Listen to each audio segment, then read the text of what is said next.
Now, Greg, Mickey Joseph, he started to hit on his opportunity. And, just looking at his strengths, obviously recruits love him. He's always been able to recruit. And he played at the highest level in this sport. And, of course, has taken hold of the wide receiver core before this. But, if they surround him with guys with experience, so he doesn't have the head coaching experience, but, if he can lean on some people in that building, then you would think that, like you say, he's got a chance to do something, even though the fan base is throwing out all sorts of names around the sport that typically get thrown out, and we will get into those. But the old hot board, he's got the opportunity to hang on to this job, and I don't think it's going to take anything necessarily crazy like go 9-0. But if he just shows, hey, there's a different team. This is a different outcome under me, whether that's 6-3 or just playing really well in certain spots. He's lining himself up for a big opportunity here.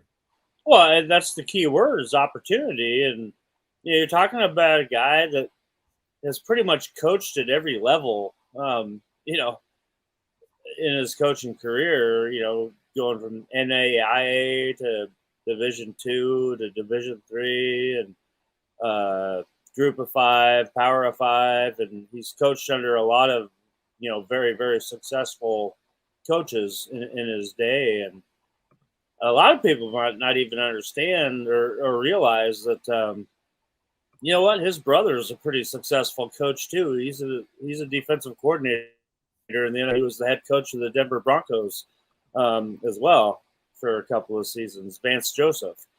And he's got another brother that's a football coach, and two uncles that are football coaches. So they come from a complete football family. And, he's a guy that grew up in New Orleans and, went to play at Nebraska for his college football days. And, he's been around for a long time, and he's a big time motivator.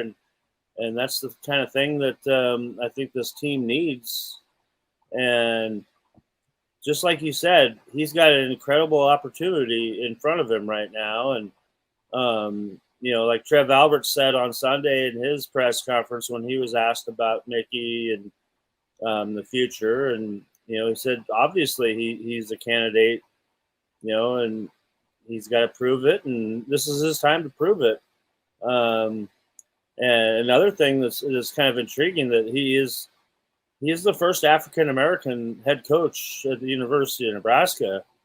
And he was asked about that today in his press conference. And he had said he didn't even realize that. He hadn't even thought about that. He said, I've been a black coach my whole life, which was, very refreshing. And is this something that didn't even come to mind with him? And, he's got a chance to leave his mark here and incredible things in the future. And he also shared with us that he did talk to Tom Osborne yesterday. He didn't really share many of the details and everything, but I think the funny thing was that he said that Coach Osborne still treats him like a 19-year-old. But he's got all the support behind him right now with a program that has a lot of resources behind it. So it's his time to shine. If he ever wanted to grab the bull by the horns and take over a Power 5 program, let's see what they do. And I expect to see a pretty spirited bunch of guys out there against Oklahoma on Saturday at 11 Central Time.